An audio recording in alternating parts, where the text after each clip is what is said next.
Greetings, Commanders! Welcome to this preview video of Outpost, Infinity Siege. We walked you through the EUA armory in the last video, and this time, let's hit the ground with the Outpost, exploring this vast land that holds treasure and danger alike.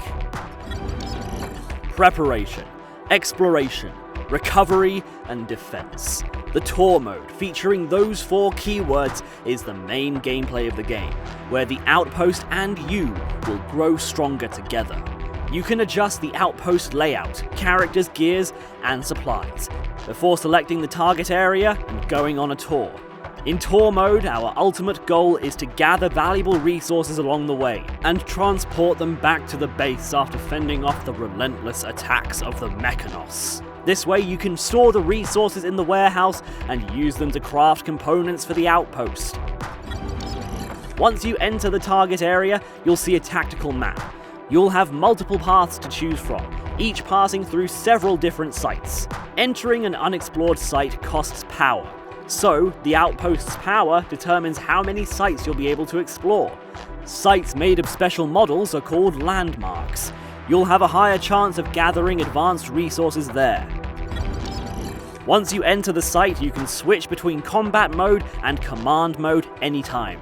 In combat mode, which adopts the first-person perspective, you can shoot enemies with your guns and gather resources, whereas command mode gives you an easier way to control the components of the Outpost. While searching for valuable resources during exploration, you should also keep an eye on your backpack space. If you don't have much space left, you can store resources in the Outpost or make better use of them. For example, dismantle extra resources into building materials used for crafting temporary facilities and ammo. You can also convert them into power to extend the exploration.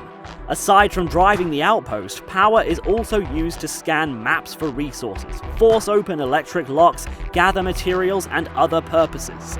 You can even activate the Promethean Shockwave with power in combat. That will deal a fatal blow to enemies near the core tower. You can raise the caps for power and materials by crafting certain components. Random events that you may run into while exploring may also replenish them. Proceed wisely. How much you explore determines the difficulty and length of a game. Besides valuable fortunes, the exploration is also full of challenges. As you keep exploring, you might run into fiercer enemies. They won't show mercy. Equip yourself and the Outpost and protect the resources you've risked your life for. That is the goal of the game. Each site comes with its own objectives, and the conditions for triggering an attack and the strength of enemies also differ. You can return to the tactical map and keep marching once you have completed the objectives and eliminated enemies on the site. A random event will trigger each time you pass through a site.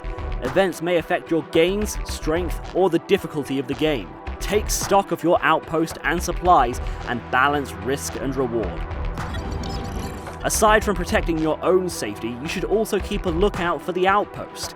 If the Outpost were destroyed, you would be spotted by Atos immediately.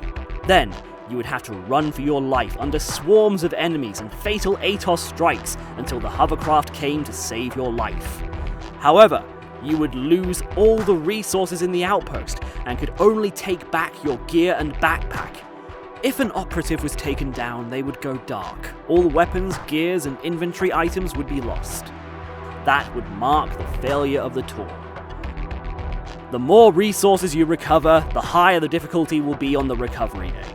You may choose to discard part of your loot to lower the difficulty based on your strength and the damage you've taken.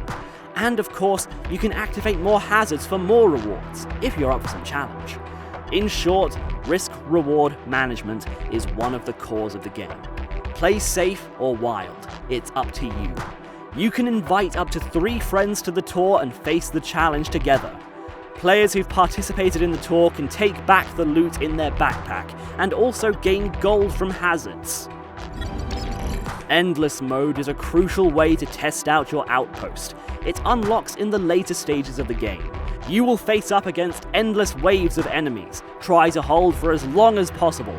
The enemies will grow stronger, so you may test your Outpost to the limit. Apart from your outpost, you also have to defend a few preset strongholds. The more strongholds you manage to defend after each wave, the better rewards you'll get. You can exit the battle after each wave of enemies. Hold for one more wave and you can board the evac aircraft, complete this game, and gain all the resources you've obtained. Endless mode comes with a lot higher difficulty and rewards than tour mode. You'll have access to top-notch gear and materials that allow you to craft something truly extraordinary. Hellfire, that turns the battlefield into an actual hell.